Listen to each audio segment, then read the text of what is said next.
దేవుని బిడ్డారా, నిజంగా ఈ సాయంకాలం వేళ ఒక చిన్న క్వశ్చన్స్ మన ముందు ఉంచాలనుకుంటున్నా. ఏంటివి అంటే, ప్రతి యవ్వన బిడ్డలకు వచ్చే ఒక డౌట్స్. ప్రేమ వివాహం చేసుకోవచ్చా?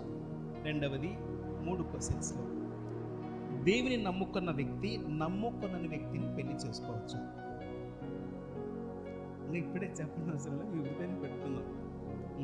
మూడవది ఏంటంటే, దేవుని నమ్ముకున్న వ్యక్తిని పెళ్లి చేసుకోమని దేవుడు చెప్తాడు. ఈ 3 క్వశ్చన్స్ ఒకసారి మన మనసులో పెట్టుకుందాం. విలియం బార్క్లే అనే ఒక స్కాలర్ ఏం రాశాడంటే, ప్రతి వ్యక్తి జీవితంలో ప్రాముఖ్యమైనటివి 2 ఉన్నాయి. అవి ఒకటిది ఏంటంటే, ఒకటి పుట్టినరోజు, రెండవది ఎందుకు నేను పుట్టాను అనే క్వశ్చన్స్ వస్తూ ఉంటాయంట. ఈ 2 క్వశ్చన్స్ ప్రతి వ్యక్తిలో ఉంటాయంట. ఆ విలియం బార్క్లే అనే ఒక స్కాలర్ రాసిన మాటలో, ఆయన రాసిన పుస్తకం చెప్పిన మాట ఏంటంటే, పుట్టినరోజు ఎందుకు ఎవరు కూడా మరిచిపోరు. రెండవది, నేను ఎందుకు పుట్టాను అనేటప్పుడు ఎప్పుడు వస్తుంది అంటే, ఆయన జీవితంలో కోరుకొని మిస్ అయిపోతాడు. చూడండి, ఒకటి గెస్ చేసి అది మిస్ అయిపోతే దగ్గరకు వచ్చి అయిపోతుంది అనుకునేటప్పుడు మిస్ అయిపోయింది. ఎందుకు నేను పుట్టాను ప్రభువా, ఎందుకు అసలు ప్రభువు మీదకి లేకుండా ఆ క్వశ్చన్స్ ఆన్లో ఉంటుంది. ఈ 2 విషయాలలో దేవుని వాక్యం సెలవిస్తున్న మాట ఏంటంటే, దేవుడు చేశాడు సృష్టిని. ఏమేమి చేశాడు? లివింగ్ థింగ్స్ చేశాడు, మామూలు థింగ్స్, లివింగ్ లేనివి కూడా చేశాడు, నాన్ లివింగ్స్ కూడా చేశాడు. ఆ చేసిన దానంలో ప్రాణము ఉన్నవి కొన్ని, ప్రాణము లేనివి కొన్ని చేశాడు. దేవుడు చేస్తూ చేస్తూ ఏం చెప్పాడంటే, ఎన్ని రోజులలో చేశాడంటే సృష్టిని? మనం ఆది కాండంలోనే వస్తున్నాం. బైబిల్ స్టడీలో అందరికీ కూడా అవగాహన ఉంటుంది. బైబిల్ స్టడీలో ఉంటున్న వాళ్ళకి, మిగతా వాళ్ళకి తెలియకపోవచ్చు. బైబిల్ స్టడీలో ఎన్ని రోజులు చేశాడు గారు? 6 రోజులు చేశాడు. నాన్ లివింగ్ థింగ్స్ని ఎలా చేశాడు? నోటి మాటతో చెప్పాడు. నరుని ఎట్లా చేశాడండి? ఆయనకు రాదా? ఆయన కూడా కా అంటే కాడా? మనిషి కూడా నా రూపంలో కా అంటే అవుతాడు కదా. ఎందుకు ఈయనకి ఇంత ఒక స్పెషాలిటీ ఇచ్చాడు దేవుడు? ఎందుకు ఈ వ్యక్తికి ఇంత ప్రాధాన్యత ఇచ్చాడు? ఈ క్వశ్చన్స్ ఉన్నాయి 3. మనం మనసులో పెట్టుకుందాం. ప్రేమ వివాహం చేసుకోవచ్చా? నీవు దేవుని నమ్ముకున్న వ్యక్తిని పెళ్లి చేసుకోవచ్చా? ఒకవేళ చెప్తే గన దేవుడు నమ్ముకున్న వ్యక్తిని పెళ్లి చేసుకొని దేవుడు చెప్తాడా అనే ఈ 3 పాయింట్ అట్లే పెట్టుకుందాం మన మైండ్లో. కానీ విలియం బార్క్లే అన్న మాట ప్రకారం చూస్తే 2 క్వశ్చన్స్ ఉంటున్నాయి. అది కీర్తన 8:3 చూద్దాం. చూడండి, దేవుడు మనిషిని చేసి ఆ మనిషిని ఎలా చేస్తున్నాడో, ఆకాశములను నేను చూడగా మనుషుని జ్ఞాపకం చేసుకున్నట్టుకు వాడు ఏ పాటి వాడు, అసలు ఇంత కన్సర్న్ కావలసిన పని ఏంటి ఆయనకి? ఈ నరుని కోసం ఇంతగా కేర్ తీసుకుని, మనం పాలపుంత తెలుసండి? పాలపుంత అంటే ఈ భూమికి నక్షత్రాన్ని చూస్తున్నాం, చిన్న రేణువులా కనిపిస్తుంది చూడండి. అది కొన్ని వేల విస్తీర్ణం కలిగినటువంటిది. భూమి కంటే అంత పెద్ద నక్షత్రం మనకు చిన్న కనిపిస్తుంది, అది కూడా కాంతివంతంగా కనబడుతుంది. అలాంటివి కొన్ని వేలు లక్షలు ఉంటున్నాయి. ఆ లక్షల్లో ఈ భూమి ఒకటి.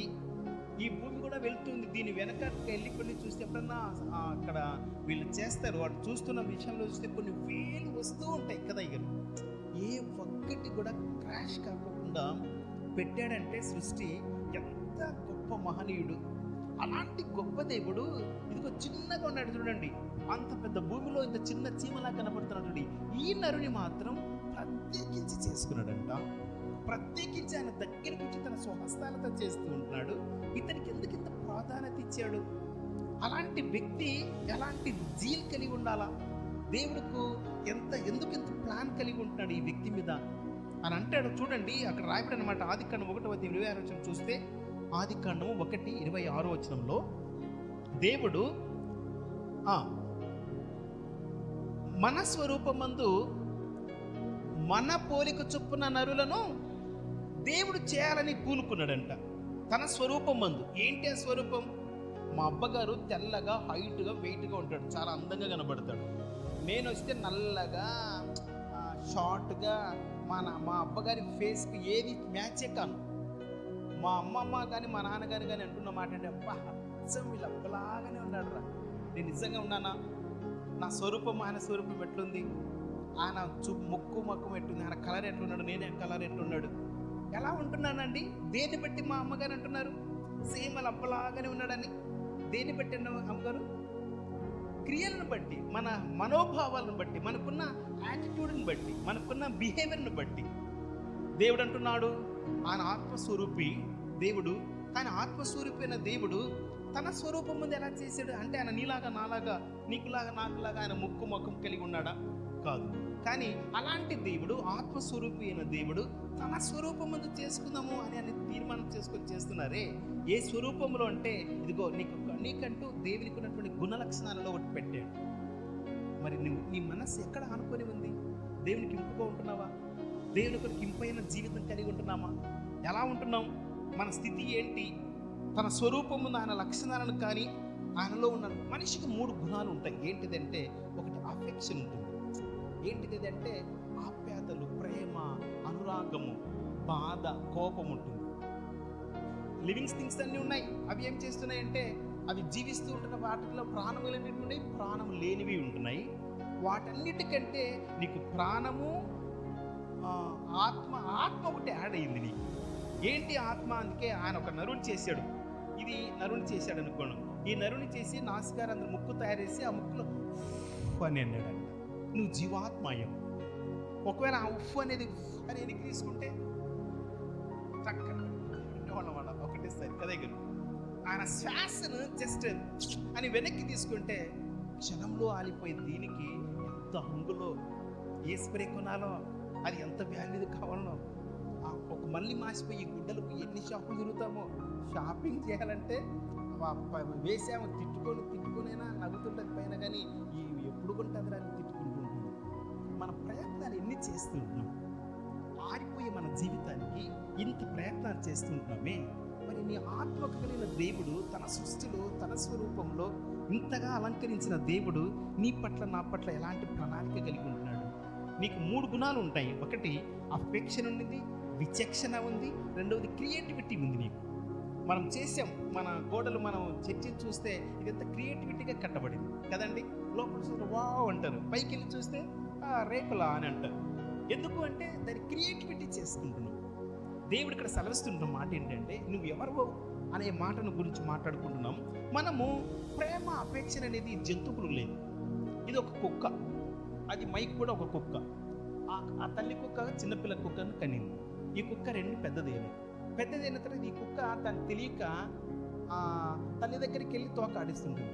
డేటింగ్ అంటారు కదా, డేటింగ్కి వెళ్తుంది. తెలియదు దానికి, వరుస వాయి తెలియదు దానికి. అమ్మ ఎవరో, చెల్లి ఎవరో తెలియదు, బయట వాళ్ళు ఎవరో, లోకంలో ఉన్నవారు ఎవరో తెలియదు. అది కనుక, అది జంతువు కనుక, ఆత్మ లేదు కనుక. అది ప్రాణం ఉంది, జీవిస్తుంది, కానీ దానికి ఆత్మ లేదు. మరి మనిషిమైన నీకు నాకు ఆత్మనిచ్చాడు. మనకు ఒక విచక్షణ ఉండాలి, మనకి ఒక అఫెక్షన్ ఉండాలి, మనకు ఒక క్రియేటివిటీ ఉండాలి. ఏంటి క్రియేటివిటీ అంటే, అచ్చం ఆనలాగే నేను డ్రెస్ మెయింటైన్ చేసుకోవటం, నడక ఎట్లో నడిచే వల్ల మన నడక మెయింటైన్ చేసుకుని నడవటం, డ్యాన్స్ వేయటం, సాంగ్స్ చేయటం. నీలో ఒకటి తయారు చేసుకుంటున్నావే, అది ఎవరి కోసం చేస్తుంటున్నావు? నిన్ను నిర్మించింది ఎవరు? నిన్ను ఎన్నిక చేసుకున్న వ్యక్తికి ఎలాంటి ప్రణాళిక కలిగి ఉంటున్నాడు? నువ్వు ఏం కావాలనుకుంటున్నావు? దేవుడు నిన్ను నన్ను ఆశించేదండి. దేవుడు అందుకే అంటాడు, భక్తుని భగవంతుని చేసేది ఏంటండి? అంబికా వారి దర్బారు. ఇది అగరబత్తి కాదు. భక్తుని ఆ అగరబత్తి చూస్తే నువ్వేం చేస్తావు? బూడిద అవుతుంది. ఆ పుల్ల ఇతర పుల్ల టక్కన కింద పడిపోతుంది. మరి నువ్వు భగవంతుని కలుసుకోవడానికి భక్తిగా ఉంటున్న నీవు, నీ భక్తిని భగవంతునితో ఏకం కావాలి అంటే నీకు కావాల్సింది ఏం కావాలి? అంబికా దర్బారు కాదండి, మా ఊళ్ళో దొరుకుతుంది వేరే అగరబత్తి. అది భలే స్మెల్ వస్తుంది. దోమలకు పెడుతున్నారు ఇప్పుడు, అది పెట్టలేకపోయినాం. ఆ దోమ ఆ వాసన చూసి మత్తు ఎక్కి పడుతుంది, మళ్ళీ వచ్చేపోతుంది, మళ్ళీ లేచి మళ్ళీ గీయని తిరుగుతానండి. నీవు నీ ఆత్మను ఎవరి కోసం కనిపెడుతుంటున్నావు? దేవుడు నిన్ను నన్ను అడుగుతుంటున్నావు. జీవిస్తుంటున్నావు, క్రైస్తవులు సమానం అవుతుంటున్నాం, దేవుని బిడ్డలుగా కనబడుతుంటున్నాం, బిలీవర్గా కనబడుతున్నాం, బ్యాప్టిజం తీసుకున్నాం, బలలో పాల్గొంటున్నాం, దేవుని బిడ్డలుగా ఆదివారం క్రమం తప్పకుండా దేవునిలో ఉంటున్నాం. నీ ఆత్మ ఎక్కడ ఆనుకునింది? నీ ఆత్మ ఎక్కడ ఆనుకునింది? అసలు నీ ఆత్మ అసలు ఏం చెప్తుంటే నువ్వు చేస్తుంటున్నావు? దేవుడు అంటున్న మాట ఏంటంటే, అసలు దేవుడు ఎంత గురి కలిగి ఉంటున్నాడో నీ పట్ల, నా పట్ల. యంగ్స్టర్స్ అయిన మనము ఒక ఫైర్గా ఉండాలి. మిలిటరీలో ఉన్నామనుకుందాం, మనం అందరం నటిస్తూ ఉంటే మనం వాళ్ళు చెప్తే మనం ముందు పోవాల్సి వస్తుంది, ఎందుకు చెప్తాం గమ్మగుండు అని అట్లా అనుకున్నాను. వీడు ఒక్కడు అనుకున్న దాన్ని మంది అంతా చేస్తాం కదండి. మనం అందరం అలర్ట్గా ఉండకపోతే, శత్రువు అనేవాడు వస్తున్నాడు, వాడు అక్కడ ఏదో చెట్లు కదలిక కనబడింది, అక్కడ మనుషులు ఎవరు ఉన్నారు, లేదా ఒక శత్రువు అనేవాడు ఉన్నాడు అని చెప్పి అలర్ట్ అయిపోయి మనం అలర్ట్ కాకపోతే ఆ చిన్న బాంబ్ బ్లాస్ట్ అందరినీ స్కిల్ చేస్తుంది. నీవు యుద్ధ భూమిలో ఉంటున్నావు, లోకము మారుచున్న లోకంలో ఉంటున్నావు, మనుషులు మారిపోతుంటున్నారు. ఎన్నడూ పెట్టని వ్యక్తులు కూడా వీబూదులు పెడుతుంటున్నారు, ఎన్నడూ చూడని వ్యక్తులు కూడా జై అని అంటున్నారు. నీవు ప్రభుత్వం ఉంటున్న నీవు నీ హృదయ ఆంతర్యంలో దేవునికి ఎంత డెప్త్లో ఉంటున్నావు, దేవుడు నీకు ఇచ్చినటువంటి ప్రాధాన్యత ఏంటి, దేవుని కొరకు నువ్వేం చేయాలనుకుంటున్నావు, దేవుడు నిన్ను నన్ను అడుగుచుంటున్నమాట. ప్రియమైన దేవుని బిడ్డలారా, క్రైస్తవులు ఉంటున్నాంలే, ఒక సంఘానికి సహవాసాలు కలిగి ఉంటున్నాంలే, మాకు ఒకటి ఉందిలే, ఏదైనా పుట్టుకున్నా మన ప్రాణం పోతే వస్తాడు, పరదేశంలో పాడతాడు, మళ్ళీ పెట్టగేస్తాడు, మళ్ళీ వచ్చి ప్రార్థన కూడా పెడతాడు, సరిపోతుంది అని అనుకుంటున్నామా? ఎందుకండి నీకు సంఘము, సహవాసము? యవన బిడ్డలమైన మనము దేవునితో ఒక ఫైర్గా లేకపోతే దేవుడు అడుగుచుంటున్న మాట ఏంటంటే, 99% ఎలా ఉంటున్నారంటే ప్రపంచంలోకెల్లా మనుషుడు ఏం చేస్తున్నాడంటే వ్యక్తిగతంగా కృంగిపోతున్నాడంట. బాగా డబ్బులు ఉన్నవాడు, ఏంటి బ్రతుకుతే, తినడానికి సరిగ్గా లేదు, షుగర్ వచ్చి పడింది, డబ్బులు మూడుకుతున్నాయి, పోయి కొనుక్కొని తిందామా, పుష్కలంగా తిందామంటే షుగర్ పెరిగిపోతుంది, వద్దు, ఎక్కడన్నా విడిచిపెట్టిపోదామంటే లేదు, అన్నీ అనుభవిస్తుంటున్నాం. అని జీవితంలో ఒక కొరత పెట్టాడు. ఎందుకు కొరత పెట్టాడు అంటే, ఇదిగో నిన్ను ఇంటిస్తున్నాడు దేవుడు. ఇక నేను మర్చిపోతూ బార్డర్ దాటిపోతున్నావు, నన్ను గుర్తు పెట్టుకో అని దేవుడు చేస్తున్న గుర్తును నువ్వు జ్ఞాపకం చేసుకోలేకపోతున్నావు. ప్రార్థనలో ఉంటున్నావు, విశ్వాసంలో ఉంటున్నావు, అన్నీ ఉంటున్నాయి, కానీ ఆదికాండం 6:5 చూద్దాం. చూడండి ఎట్లా ఉంది మన మానవుని పరిస్థితి అంటే, ఆదికాండము, నరుల చెడుతనము భూమి మీద గొప్పదంట. ఎంత గొప్పది అంటే, అది ప్రపంచంలో ఎత్తైన భవనం ఉంది ఒకటి, అంత టవర్ అంత గొప్పదేమో బహుశా ఇది. ఆ టవర్ని ఎక్కాలంటే ఇంపాసిబుల్. కానీ దేవుడు ఇక్కడ సెలవిస్తున్నాడు, భూమి మీద నరుల చెడుతనం ఎంతదంటే గారు గొప్పదనియు, వారి హృదయముల తలంపులన్నీ కూడా ఎల్లప్పుడూ కేవలం చెడ్డదనియు యెహోవా చూచి యెహోవా సంతాపమునుంది నొచ్చుకుంటున్నాను. అయ్యో ప్రభా, ఎందుకు చేసి తండ్రి వీళ్ళను అని నొచ్చుకుంటున్నాను. ఇంత చేసిన దేవుడు నరుని చేసిన తర్వాత 2 చెవులకు 2 లైట్లు పెట్టింటే ఎంత బాగుండిందో. ఒక చెవుకి గ్రీన్ లైట్, ఒక చెవుకి రెడ్ లైట్ పెట్టాడు అనుకో, నేను పైకి నవ్వుతూ నేను తిట్టుకుంటున్నాను అనుకో, టింగ్ అని రెడ్ లైట్ వెలిగింది అనుకో, చాలాసార్లు కూర్చుందిరా అంటావు నువ్వే. నన్ను బోధిస్తున్నా, బాగా బలిపెట్టిందో ఉద్యమం ఊగుతూ మాట్లాడుతుంటున్నా. నా మనసులో చెడుతనం ఉంది అనుకోండి, చెడుతనం ఉన్నప్పుడల్లా రెడ్ లైట్ వెలుగుతుంది, మంచిగా మాట్లాడితే గ్రీన్ లైట్ వెలుగుతుంది. నా మనసులో ఊహ అంతా వేరేది పెట్టుకొని నేను బాగా బోధిస్తుంటే రెడ్ లైట్ ఇస్తే వెంటనే నువ్వేమంటావు, వాయప్ప చూసినా మన పెద్ద తెల్లదర్శనం వేసుకొని పెద్దగా కూర్చుందరా ముందు అంటారు కదండి. ఒకవేళ ఇన్ కేస్ దేవుడు అలా పెట్టలేదు, ఎందుకు పెట్టి ఉంటే నా పరిస్థితి ఏంటి? సిటీ స్కాన్ చేస్తామండి, మామూలుగా స్కానర్ వేరు, సిటీ స్కాన్కి ఎందుకు అమ్మగారు తీసేది, పెద్ద అన్నీ కలిపడేది ఎంఆర్ఐ స్కానింగ్గా. అది ఒకవేళ అది ఆ స్కానర్కి దీనికి ఉన్న డిఫరెన్స్ ఏంటి? ఒక భాగానికే కనపడేది ఒక స్కానరు. ఎంఆర్ఐ స్కానింగ్ అంటే బాడీలో అన్ని పార్ట్స్ కనపడేది, ఏమేమి ప్రాబ్లం ఉందో అన్నీ కనపడేది. మనం పోతూ ఉన్నాం, మాట్లాడుకుంటున్నాం, మనం అన్ని స్కానర్ టక్క కనబడినాయి అనుకో, చర్చిలు పాడరు నాయన ఉరుకుతాము. ఇటు ఉన్నామనుకోండి, దేవుడు స్కానర్లో ఎల్ఈడీలు కనిపిస్తున్నాడు అనుకో, ఏదో పిలిపి ఇట్లా ఆలోచిస్తున్నాడు, ఇట్లా ఆలోచిస్తున్నాడు, అందరి స్క్రీన్లో కనబడుతున్నాయి అనుకో, ఉంటామా ఏడా? దేవుడు మనసులో ఉండాలయా, దేవుడు బల బోధ లెక్కనాలు తీసుకొని మనమే పైకి ఎందుకు కనపడేది భక్తి? పదంప అసలు ఈ ప్రాంతంలో ఎవరు నిలబడమేమో. యాక్టింగ్ జాని అనే పాట ప్రకారం కాదు. మనం దేవుని పని కాడ ఉన్నప్పుడు ఇలాంటి షోయింగ్ కంటే దేవుని దగ్గర మనం చేసే పనులలో చివరికి లైట్ పెట్టి ఆ లైట్లో అది గ్రీన్ అంటే ఎట్లుంటుందో అదే పరిస్థితిలోనే దేవుడు చూస్తున్నాడంట. ఎంత నటిస్తున్నాడు, ఎంతగా బోధిస్తుంటాడు, ఎంతగా సాంగ్స్ పాడుతున్నాడు, ఎంతగా యాక్టింగ్ చేస్తున్నాడు, భక్తిపరులాగా ఎంత బాగా ఉన్నాడు అని అనుకుంటూ ఆయన ఏమనుకుంటున్నాడంట, వారి హృదయంలో ఉన్న దాన్ని బట్టి ఏం చేస్తున్నాడంటే గారు, చెడ్డదని, వారి హృదయ ఆలోచనలు చెడ్డదని సంతాపపడుతున్నాడు, నలిగిపోతున్నాడంట. ఎప్పుడు వీడికి రియలైజ్ అవుతాడండి? ఎప్పుడైతే వీడు మాట్లాడని చెప్పి 12 వచ్చిన చదవండి గారు. భూలోకమును చూసినప్పుడు చెడిపోయిందంట. అంతా చెడిపోయిన టమోటా పండు ఇంట్లో పెట్టుకుంటాము గారు, ఏం డబ్బు పెట్టి కొన్నాం, ఉండి లేరు చెప్పు, ఫ్రిడ్జ్ అంతా పాడైపోతుంది, దాన్ని తీసి ఇసిరి పడేయాలి, మళ్ళీ అది నిలబడిన ప్రదేశం అంతా రుద్ది క్లీన్ చేసేస్తాం మళ్ళీ దాన్ని. యాపిల్ పండు అండి, మంచి విలువైంది, 100 రూపాయలు పెట్టుకున్నాం, ఉన్ననేస్తామా? చెడిపోయిన దాన్ని దేని ఉంచుకో, కానీ సజీవుడైన దేవుడు నిన్ను నన్ను నా హృదయం చెడిపోయి ఉన్నా కూడా ఇంకా ఎదురు చూస్తున్నాను. నా కుమారుడు ఇంకా ఎందుకు యాక్టింగ్ చేస్తూ ఉన్నావు, నీకు ఒక సమయం ఇస్తూ ఉన్నా రా అని చెప్పి దేవుడు వెయిట్ చేస్తున్నాడు. ఒకవేళ నా చేస్తూ ఉంటున్నానండి, నేను సెల్ ఫోన్ తీసుకొని చూడకుండా నేను బూతు సినిమాలు చూస్తుంటున్నాను అనుకున్నాను, చూస్తున్నప్పుడు నా చేతి టక్కన పడిపోయింది అనుకో, సెల్ చూస్తానా, మా సెల్లు కాడి పోవాలంటే భయం వస్తుంది. నేను పోతున్నా నా ఊహల్లో ఏదైనా చెడుతను టక్కన పడి కొట్టుకులాడి ఫిట్స్ వచ్చి పడిపించిపోయాను అనుకో, ఏమంటే అంటే ఏదో ఫిట్స్ వచ్చిందంటే పో అని అనుకుంటారే కానీ ఇన్ కేసు వాడు కూడా అన్నప్పుడు వాడు తెచ్చినాడు అనుకో, ఎట్లుంటుందండి పరిస్థితి? పాత నిబంధన గ్రంథంలో అంటాడు, దెబ్బకి దెబ్బ సిద్ధాంతం. ఎవడైనా ఒక పన్నును విరగొడితే నువ్వు మళ్ళీ అతనే పన్నును విరగొట్టాలి. దేవుడు ఆ కాలాన్ని తీసేసాడండి. పాపం అప్పుడు విపరీతమైపోయింది. పాపం చేయి ప్రతి వాణిని కూడా పవిత్రునిగా చేయాలని కోరుకుంటున్నాడు.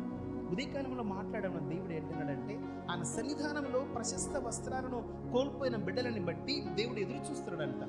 ఏంటి ఆ ప్రశస్త వస్త్రాలు అంటే, అది మహిమా స్వరూపంతో నింపబడినటువంటి వస్త్రాలు కలిగి ఉంటున్నాడు ఆదాము. ఎప్పుడైతే చెప్పిన పనిని ఉల్లంఘించాడో ఆ మహిమ వస్త్రాన్ని కోల్పోయాడు. కనుక దేవుడు ఎబ్రీయుల పత్రికలో చెప్తున్నమాట, రక్షణ వస్త్రాన్ని ఇవ్వడానికి మళ్ళీ లోకానికి వచ్చేసాడు. ఆయన వచ్చి నీకోసం నా కోసం ఎదురు చూస్తుంటున్నాడు. యవన బిడ్డలమైన మనము రక్షణ వస్త్రాన్ని కలిగి ఉండాలి అంటే నా హృదయం ఆయన కావాలని కోరుకుంటున్నాడు. ఒకవేళ డబ్బులు, అందము, బలగం ఉన్న వారిని దేవుడు ఇష్టపడుతుంటున్నాడా అంటే కాదు.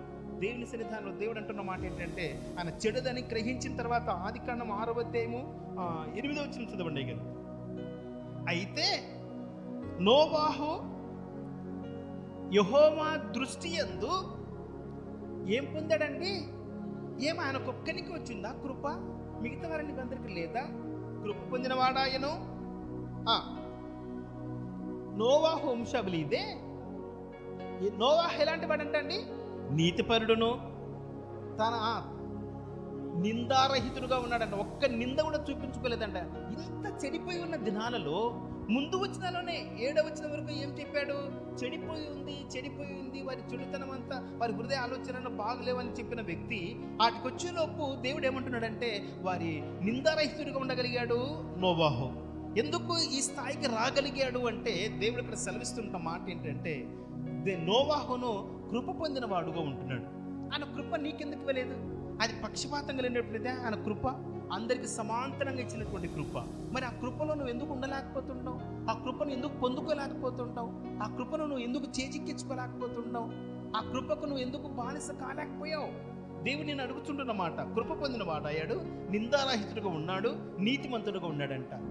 ప్రియ దేవుని బిడ్డలారా, ఏం చేస్తుండంటే 120 సంవత్సరాలు చేస్తూ ఉంటున్నాడు. ఓడను తయారు చేస్తూ ఉంటున్నాడు. అందరు వచ్చినారు, ఏం చేస్తున్నావంటే ఓడను తయారు చేస్తున్నాడు. ఎందుకు చేస్తున్నావంటే నాకు దేవుడు చెప్పాడు. ఏమి అంటే ప్రళయం వస్తుంది.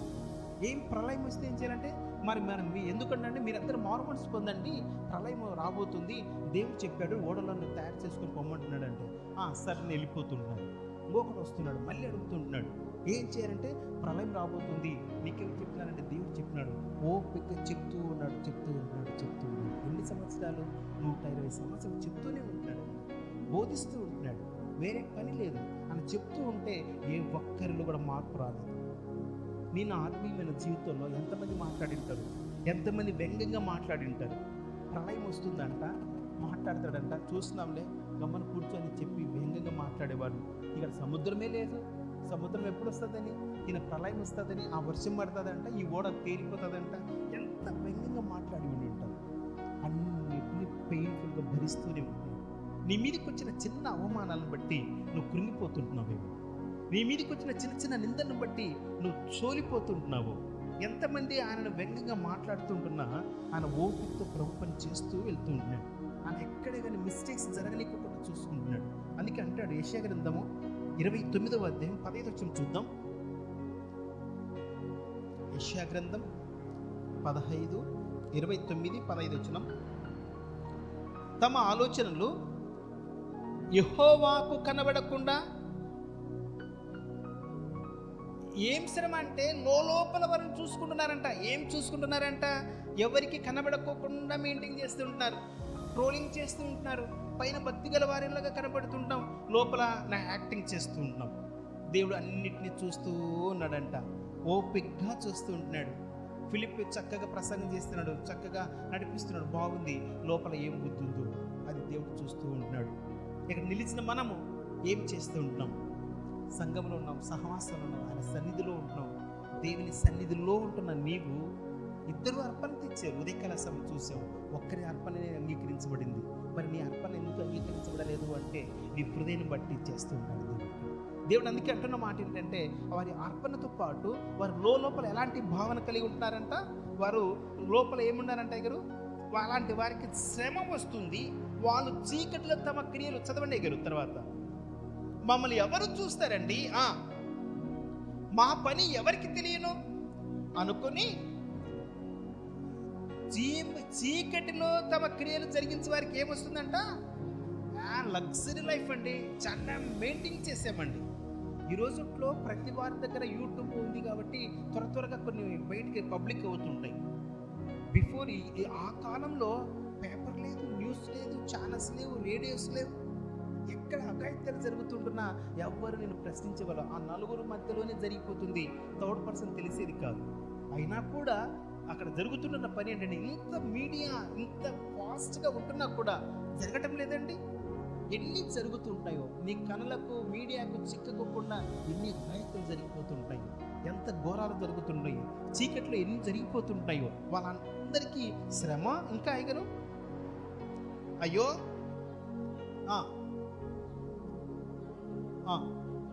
మట్టికిని అసలు భేదం ఏంటిలే, కుమ్మరి మట్టికి ఏం భేదం అండి అని అనుకుంటున్నారా?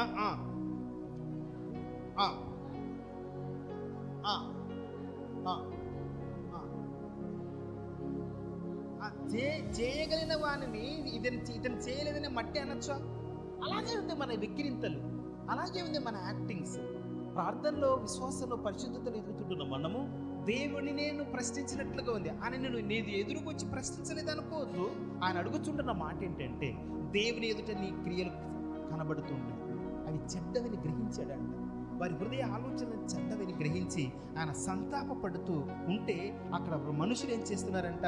కృప అందరికీ సమానంగా ఉంటున్నా కూడా ఆ కృపను మిస్ అయిపోతూ ఇష్టారాజ్యంగా చేస్తున్న బిడ్డలకి శ్రమ వస్తుంది, బర్డన్స్ వస్తున్నాయి. చీకటిలో జరుగు కార్యములన్నీ కూడా వారి మీద ఎంతగానో జరిగిపోతుంటాయి. చదవండి 19 వరకు చదవండి అమ్మగారు. లా అనవచ్చునా?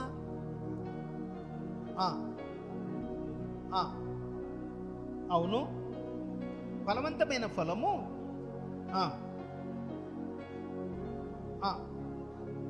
చెవిటి వారు గ్రంథవాక్యాలు వింటారు, అంధకారం కలిగినను ఎలా చూస్తారండి? వారికి గుడ్డివాళ్ళు అంధకారం కలిగినా కూడా వారి మనస్సు చూస్తూ ఉంది దేవుణ్ణి, వారి మనస్సును దేవుని ఆరాధిస్తుంటున్నారు.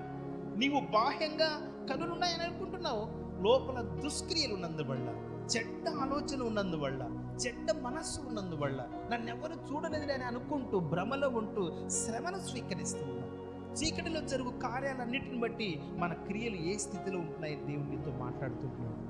ఎవరిని బిడ్డలారా, మనము స్ట్రాంగ్గా ఉండి చూద్దాం, ఒక కార్యాన్ని ఎదుర్కొందాం. దేవుడు ఎలాంటి వారిని వాడుకోవాలనుకుంటున్నాడంటే, ఆయన యందు విశ్వాసం వచ్చిన వారి పట్ల సమస్తము సమకూర్చి జరిపిస్తాడు. ఆయన ఒక్క చిన్న జాబ్ కొరకే, ఒక చిన్న డిగ్రీ కొరకు నీ లైఫ్ అంతా పనులుగా పెట్టి జీవిస్తుంటున్నావు, అది ఏమీ నీకు ఉపయోగపడదు. దాన్ని సంపాదించుకున్నావు, ఇంట్లో మనిషి లోపల పెట్టుకున్నావు, అది సర్టిఫికేట్స్ ఏమైనా ఉపయోగపడుతుందా? దేవుని కృపను వెంబడించు. ఆ కృప నీకు ఎంతగా తీస్తుంది అంటే, అక్కడ అంటున్న మాట, నోవాహు కాలంలో ప్రజలందరూ అతని దూరనాడుతుంటున్నారు, హేళన చేస్తుంటున్నారు, అయినా కూడా అక్కడ ఎక్కడే కానీ వారి యాక్టింగ్ కనబడలేదు. ప్రార్థనలో ఉంటున్నాం, విశ్వాసతలో ఉంటున్నాం, చక్కగా ప్రేయర్లో ఉన్నట్టే ఉంటున్నాం. సంధ్య అంటుంది, నవ్యతో ఉంటుంది, సంధ్య నవ్య నేను మంచి ప్రార్థన పరులానండి చెప్తుంది అనుకున్నాం. నవ్య హృదయం తెలియదు, సంధ్య హృదయానికి ఇది నవ్య ఎలాంటి హృదయం కలిగి ఉందో అని. కానీ దేవుడు చూస్తూ ఉంటాడు. నువ్వు అనుకుంటున్నావు అతను మంచి వ్యక్తి అనుకుంటున్నావు, నేను అనుకున్నా నా వ్యక్తితో మాట్లాడుతూ ఆ సునీల్ మంచోడు నన్ను అని అనుకుంటూ నా హృదయంలో వీడా అని నేను తిట్టుకుంటున్నాను. నా మనసును చూస్తుంటున్నాడు దేవుడు, నీ హృదయాన్ని చూస్తుంటున్నాడు దేవుడు. నీలో పరిశుద్ధత ఎక్కడ కాపాడుకుంటున్నావు? నీ మనస్సులో, నీ హృదయ ఆలోచనలో, నీ తలంపుల్లో దేవుని కొరకు ఒకసారి అలా చేసి చూద్దామా?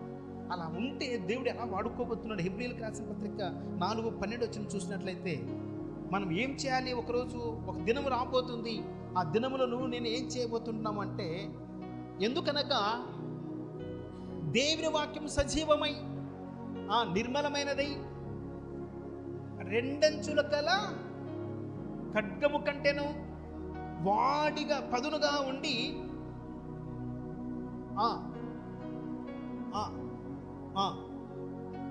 హృదయంలో ఉన్న తలంపులను, ఆలోచనలను శోధిస్తూ ఉందంట. అది వాక్యం ఎంత బలమైనది అంటే, నువ్వు వినడంలా, వింటే ఆ వాక్యం నీకు అంత పవర్ఫుల్గా ఉంటుంది. దేవుని పని చేస్తున్నానన్న భ్రమలో ఉంటున్నావు, కానీ దేవునికి నువ్వు వాడబడలేకపోతున్నావు. ఆయన పనిలో నేను అటెండ్ అవుతున్నానని అనుకుంటున్నావు, కానీ దేవుని వాక్యాన్ని స్వీకరించలేకపోతుంటాం. వాక్యం వింటుంటాం, ఊరికెంట ఎప్పుడైపోతుందా, ఇంకా టైం అయిపోతుందా, అసలు ఇట్లా ఉంటాయనే వాక్యాన్ని బైబిల్ అది వాచ్ని వెనక్కి పెట్టాం. మొదలుంటే ఇంకా నిమిషం ఏం ముందు దాటిపోతుంది, ఇప్పటిగా అయిపోయేటట్లేదులే, ఎన్ని తిట్టుకునిందో. ప్రియులారా, నేను అంటున్న మాట ఏంటంటే, నీవు ఆ వాక్యం పట్ల నీకున్న ఆశ, తృష్ణ ఏంటి? యవనస్తులమైన మనలో ఒక ఫైర్ ఉండాలి. దేవుని కోసం జీవించాలన్న మనస్సు నీలో ఉంటే, దేవుడు అంటున్న మాట అది ఎలాంటిదంటే, ఆ ఖడ్గము నీలోకి వస్తే ప్రాణాన్ని, ఆత్మను, శరీరాన్ని, దేహాన్ని మూలుగును సైతం విభాగించి శక్తిగల మాటలుగా ఉంటున్నాయంట. వాటిని స్వీకరిస్తే నీ ముందు ఎవ్వరూ నిలవలేడు, ఎలాంటి వ్యక్తి కూడా నిలవలేడండి. నీ ఎదుట చుట్టూ బలం ఉండని అవసరం లేదండి, పెద్ద ఫెయిర్నెస్ అవసరం లేదు, నీకున్నటువంటి డిగ్రీలు అవసరం లేదండి. దేవుని కృపను పొందుకోవడానికి ఇష్టపడాలి. అందరూ చెడిపోయింది, భూమి అంతా చీకటిగా బ్రతుకుతూ ఉంటున్నారు, కానీ నోవాహు మాత్రం కృప పొందిన వాడుగా ఉంటున్నాడు. ఆయన అందరి మధ్యలోనే ఉంటున్నాడు, అదే గ్రామంలోనే ఉంటున్నాడు. ఆయన కృప చేత నింపబడిన తర్వాత ఆ కృపతో నింపబడిన నీతిమంతుడుగా ఎంచబడుతుంటున్నాడు. ఆయన చెప్తుంటున్న పని వాళ్ళు వినకపో కంటిన్యూగా చెప్తూనే ఉంటున్నాడు. ఒక్కరోజు కాదు, 2 రోజులు కాదు, 3 రోజులు, 120 ఏళ్ళు చెప్తూనే వస్తుంటాడు. అయ్యా, జలప్రలయం రాబోతుందండి, మారు మనసు పొందండి, అక్కడ రాబోతుంది, మీరు ఇదే సమయం, అనుకూల సమయం అని చెప్తూ ఉంటున్నాడు. ఎవ్వరూ ఖాతరు చేయలేదు. ఒకరోజు వచ్చేసింది, ఆ రోజు దేవుడే దానికి డోర్కు లాక్ వేసాడండి. ఆ తాళము గోద్రేజ్ వారి కంపెనీతో వేసినటువంటి తాళం కాదు, సాక్షాత్తు యెహోవా దేవుడి తాళం వేసేస్తాడు. అది తెరవలేకపోతున్నారు. వేరే వాళ్ళతో నోవా డోర్ అని పిలుస్తుంటారు, డోర్ తెరవబడలేదండి. దేవుడు, ఆ గొప్ప దేవుడు అంటున్న మాట ఏంటంటే, ప్రసంగి గ్రంథము 8వ అధ్యాయం 11 చూద్దాం. ప్రసంగి 8:11 చూద్దాం. మనం ఎవరికో లెక్క చెప్పాలనేది కాదు, చదవండి. దుష్క్రియలకు కలిగిన శిక్ష భయము విడిచి, అప్పుడు దుష్క్రియలు ఎలాంటి అంటే చిలిపిసిరేస్తారు అంటారు కదా, ఏదో అలా వ్యంగ్యంగానో ఆకతాయితగానో చేసుకుంటున్న పనులు కాస్త ఆ దుష్క్రియలు చేసిన తర్వాత వెంటనే శాపం రాలేదంట.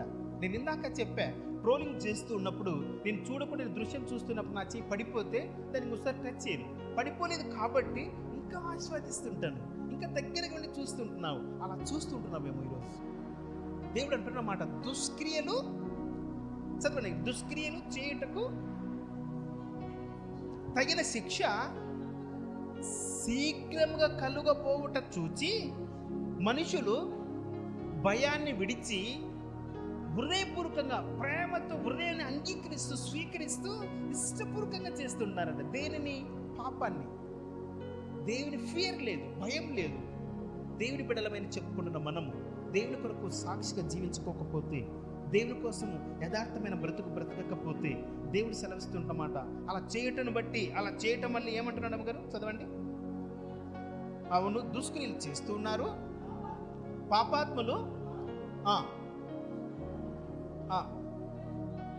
అవును భయభక్తులు కలిగి ఆయన సన్నిధికి భయపడువారు క్షేమంగా ఉంటారు. దుర్మార్గులే నిన్నటి వరకు దుర్మార్గతోనే, ఈరోజు మనస్సు మార్చుకొని వ్యక్తులు హృదయంలో దేవుని స్వీకరిస్తూ దేవుని కొరకు నమ్మి దేవుని కొరకు నువ్వు సాక్షిగా జీవిస్తే నీ దుర్మార్గత అంతా కొట్టివేయబడి నిన్ను దేవుడు భద్రం చేయబోతున్నాడు, సాక్షిగా నిలబెట్టబోతుంటున్నాడు. అలాంటి స్థాయికి తీసుకురావాలని కోరుకుంటున్నాడు. ప్రియ దేవుని బిడ్డరా, యెషయా గ్రంథము 57వ అధ్యాయం 11 వచనం చూద్దాం. యెషయా గ్రంథం ఎవరిని భయపడినందున అవును అవును బహుకాలము నుండి నేను మౌనంగా నుండినను భయపడుట లేదు. చూడండి, దేవుడు ఇక్కడ సెలవిస్తున్న మాట ఏంటంటే, నేను ఎందుకు ఓరిమి కలిగి ఉంటున్నానంటే, ఇదిగో ఇంకొక ఎక్స్క్యూజ్ చేస్తూ ఉంటాడు, ఇంకొక ఛాన్స్ ఇస్తూ ఉంటాడు. యంగ్స్టర్స్ మీద మనము ఈ మంటను తీసుకుందాం, ఈ ఫైర్ కలిగి ఉందాం. అలా ఉన్నట్లయితే నీ కుటుంబం, నీ జాబ్, నీ వ్యక్తిగతమైన జీవితం, నీ టెస్టిమనీ, ప్రతి దాంట్లో కూడా దేవుడు నిన్ను ఏం చేయబోతున్నాడంటే, నేను చేయకుండా ఉండటం వల్ల నువ్వు టేక్టిస్గా తీసుకుంటున్నావేమో, దేవుడు మాట్లాడుతున్నాడండి ఇక్కడ. దేవుడు నీతో నాతో చెప్తున్నమాట. ఈ 3 పాయింట్లు నెక్స్ట్ వీక్ మాట్లాడుకున్నాం. వివాహం చేసుకోవచ్చా? పెళ్లి కానని వ్యక్తిని ప్రేమ పెళ్లి చేసుకోవచ్చా? లేదా దేవుడు ఇట్లా చెప్తాడా? చెప్తే మరి చేసుకోకూడదా? ఎందుకు చేసుకోకూడదు? మరి దేవుడు ఒక విశ్వాసికి అవిశ్వాసికి పొత్తెక్కడన్నప్పుడు మరి ఇద్దరిని జత చేస్తుంటాడే. మరి విశ్వాసి అవిశ్వాసిని బట్టి అవిశ్వాసిని విశ్వాసానికి మార్చచ్చుగా. అలా కూడా మార్చచ్చు కదా. అలా మార్చలేకపోతున్నామంటే ఏమెంత కారణం? అది నెక్స్ట్ వీక్ చూసుకుందాం. దేవుడు సమయం లేదు కనుక మనం మాట్లాడుకుంటున్నాం. ప్రియ దేవుని బిడ్డలు, కొద్ది మాట మనందరి వెనుకల్లో దేవుడు అద్భుతమైనటువంటి మాటలు మనతో మాట్లాడినట్టు మనం ఒకసారి రిపీట్ చేసుకుందాం. మన స్పిరిచువల్ లైఫ్ని చెక్ చేసుకుందాం, ఆత్మలో సిద్ధపరచుకుంటూ దేవుని కొరకు జీవిద్దాం. దేవుడు ఇక్కడ సెలవిస్తున్న మాట ఏంటంటే, నీవు ఒక యంగ్స్టర్స్గా ఉంటున్న నిన్ను నిర్మించిన వాడు సజీవుడైన దేవుడు తన స్వరూపంలో ఉంటున్నాడు. ఆయనకున్న గుణలక్షణాలు నీకు ఇవ్వాలని కోరుకుంటున్నాడు. ఆ గుణలక్షణం స్వీకరిద్దాం.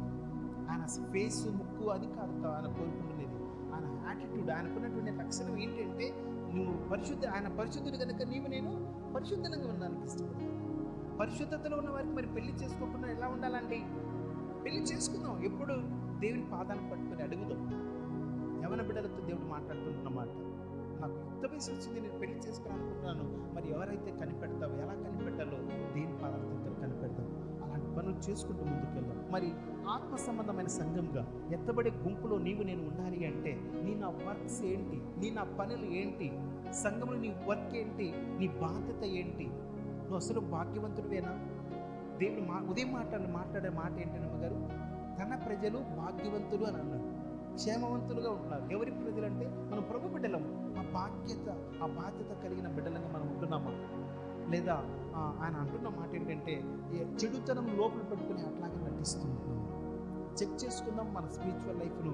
ఈ కొద్ది మాట మనందరి వెనుకల్లో దేవుని సహాయం చేయబడినట్లు ప్రార్థన చేద్దాం. కళ్ళు మూసుకుందాం. దేవునికి మన హృదయాన్ని అప్పచెప్పుకుందాం. దేవునితో మాట్లాడు. తండ్రి, నాతో మాట్లాడుకో. నా యవన జీవితంలో నేను నీకు ఏదైనా హానికరంగా, దేవా, వ్యతిరేకమైన జీవితాన్ని కలిగి ఉంటున్నాను. నాతో మాట్లాడుకో. దేవునితో మాట్లాడదాం. కొద్ది నిమిషాలు, ఒక సెకండ్స్ దేవుని ఆరాధన చేద్దాం. కళ్ళు మూసుకుందాం. మనసులో దేవునితో మనం ఏకీభూతం. యేసు ప్రభుతో, దేవా, నాతో మాట్లాడిన తండ్రి. ఇంకా సందేహిస్తూ దేవుని కొరకు చూద్దాంలే అనుకుంటుంటున్నావేమో.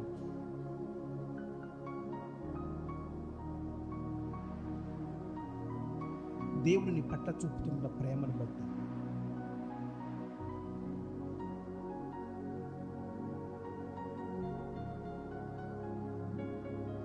దేవుడు నిన్ను నన్ను అడుగుచున్నమాట,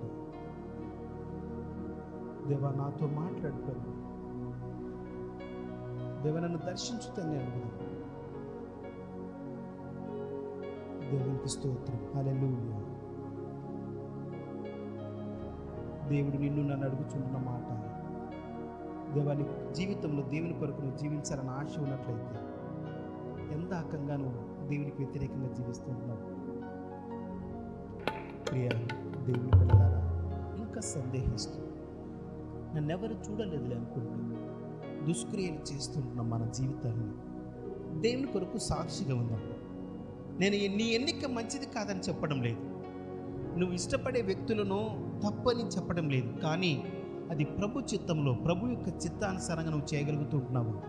అలా ఉన్నట్లయితే ప్రభు పాదాలు పట్టుకుని దేవుని దగ్గర మనం మొరపెడదాం.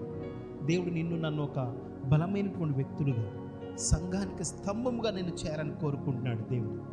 అలాంటి స్థాయిలో నువ్వు ఎదగాలని దేవుడు నీ నా రహస్య పాపాన్ని తుడిచివేసి శుద్ధి చేసి నేను ఒక మంచి పరిశుద్ధినిగా చూడాలని కోరుకుంటున్న దేవునికి నీ హృదయాన్ని అప్పచెప్పుకుందాం. పరిశుద్ధుడైన మా ప్రియ పరలోకపు తండ్రి, ఇదిగో నా తండ్రి, ఈ పరిశుద్ధ దినాన, పునరుద్ధానపు పండుగ దినాన దేవా నీ బిడ్డలమని చెప్పుకుంటున్న మేము యవన కాలంలో నీకు ఇష్టమైన మార్గాన్ని మేము కలిగి ఉండడానికి మా అందరితో మీరు మాట్లాడండి.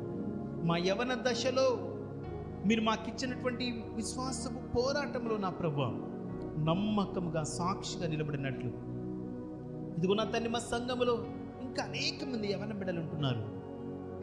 యవనాన్ని మరిచిపో, దేవుని భయం లేక దేవుని సన్నిధిని విడిచిన ప్రభు ఇష్టారాజ్యంగా జీవిస్తున్న బిడ్డలను మీరు చూస్తూ ఇంకా ఎదురు చూస్తుంటున్నారు.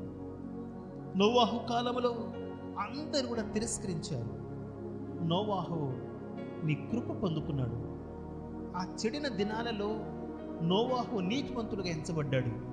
దేవా, ఇక్కడ నిలిచిన బిడలమైన మేము, లోకం చెడి ఉంది, లోకం పరిస్థితులు బాగలేవు, కానీ నీ కృపకు మేము బానిసలుగా ఉండిపోతుంటున్నామా? నీ కృప చేత నింపబడినట్లుగా కృప చూపించండి నా తండ్రి. సంఘ బిడ్డలందరితో మాట్లాడండి.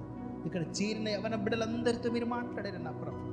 బలమైన దేవుని ఆత్మకార్యాలు విడుదల చేస్తూ ఇదిగో నీ కొరకు సాక్షిగా నిలబడినట్లు బిడ్డలందరినీ సంపూర్ణంగా నీ చేతులు సమర్పిస్తుండగా మీరే చేపట్టి నడిపించి మీరు మహిమకరంగా వాడుకోమని సమస్త ఘనత మహిమ ప్రభావాలు మీకు చెల్లిస్తూ యేసు నామమున అడిగి ప్రార్థిస్తూ వేడుకున్నాను తండ్రి. ఆమేన్. పరలోకమందున్న మా తండ్రి, నీ నామం పరిశుద్ధపరచబడును గాక, నీ రాజ్యం వచ్చును గాక, నీ చిత్తము పరలోకమున నెరవేరినట్లు భూమి మీద నెరవేరును గాక. మాకు కావలసిన ఆహారం మాకు దయచేయండి.